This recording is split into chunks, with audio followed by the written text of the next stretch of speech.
The brass lock felt cold and foreign against my palm. I twisted my key for the third time, the mechanism refusing to turn. A chain rattled ominously from the other side of Grandma Eleanor's massive oak door. As I stood there, suitcase at my feet, my father's face appeared in the sidelight window, his expression one of cold victory. "The house is ours now, Rachel," he said, his voice muffled but clear through the glass. "You need to leave." Behind him, my mother offered a thin, cruel smile. "Maybe some time without a roof will teach you what real work looks like." I am Rachel, 24, an art graduate who spent the last 3 years as my grandmother's primary caregiver, while my parents, Jessica and Robert, built their real estate empire and my siblings pursued careers on opposite coasts. My parents viewed my choice with disdain, calling it playing nurse to avoid a real job. But in Eleanor's sun-drenched library, I found a purpose they couldn't quantify. I managed her medications, read to her, documented her stories, and held her hand the afternoon she passed, her final whisper of, "Thank you, my darling," meant for me alone. My parents arrived at the funeral in a show of somber luxury, their grief performative. "Finally, Rachel can join the real world," my mother stage whispered at the reception, slicing through my sorrow. The air in attorney Mr. Harrington's office a week later was thick with their anticipatory greed. They discussed flipping her historic home and liquidating her portfolio before the will was even read. Mr. Harrington cleared his throat.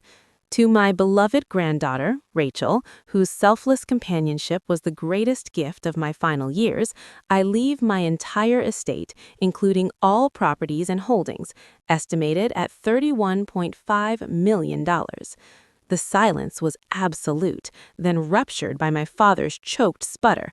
"This is an error!" The attorney continued.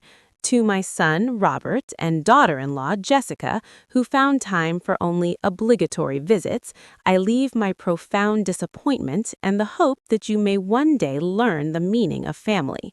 The betrayal was immediate and vicious.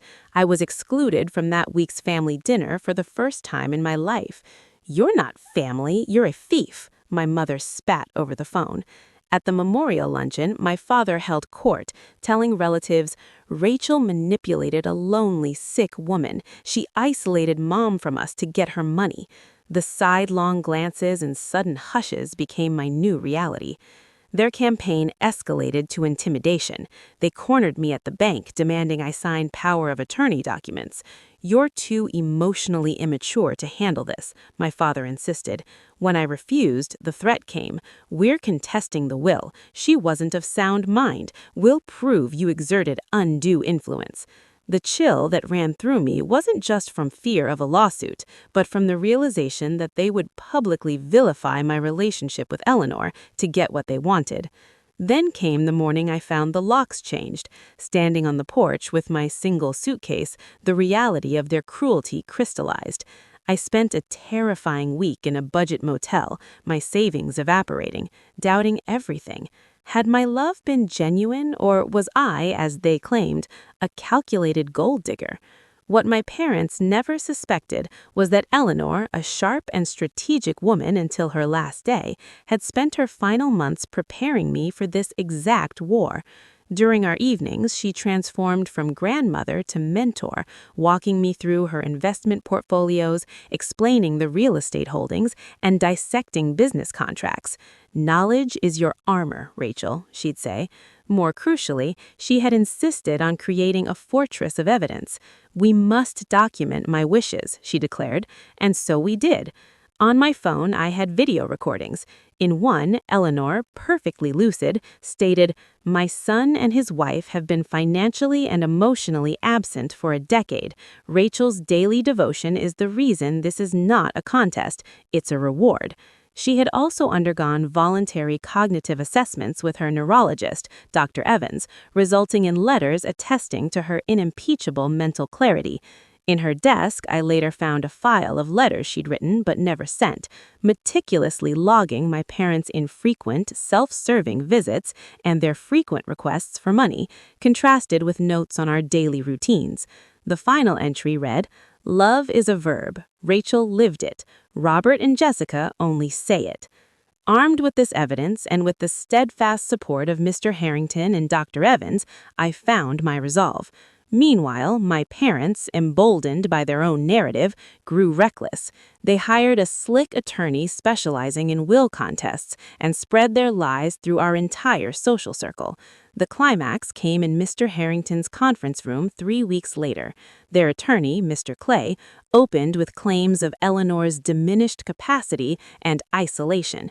"Your Honor," Mr. Clay began, addressing the mediator present, "this is a clear case of a vulnerable elder being unduly influenced by a dependent granddaughter." That was my cue. "With respect," I said, my voice steady, "the evidence tells a different story." I nodded to Mr. Harrington, who connected my phone to a projector. Eleanor's face filled the screen, her eyes bright and determined. Her recorded testimony was meticulous, naming specific instances of parental neglect and praising my care. We played 3 different videos, each time-stamped, each showing her sharp recall and clear intent. Then I presented the file: Dr. Evans' medical affidavits, the logged visitor records showing my daily presence versus their scant dozen visits a year. Finally, I read aloud from one of Eleanor's unsent letters. "Robert called today. He didn't ask how I was. He asked if I'd reconsidered selling the waterfront property. Rachel is making soup. She asks for nothing." The room fell silent. Mr. Clay shuffled his papers, defeat settling on his shoulders. My father's face was purple with rage. "She brainwashed you!" he shouted at me, his facade crumbling. "No," I replied, looking at him without flinching. "She saw you. She saw you too." Their attorney advised an immediate withdrawal. The case was untenable. As my parents stormed out, my father hurled a final desperate threat. "You'll regret this. You're dead to us." "I was dead to you the moment the will was read," I said quietly to the empty room. "The difference is, now I'm free." The legal victory was complete. I moved back into the house, the chains replaced with new locks whose only key I possessed.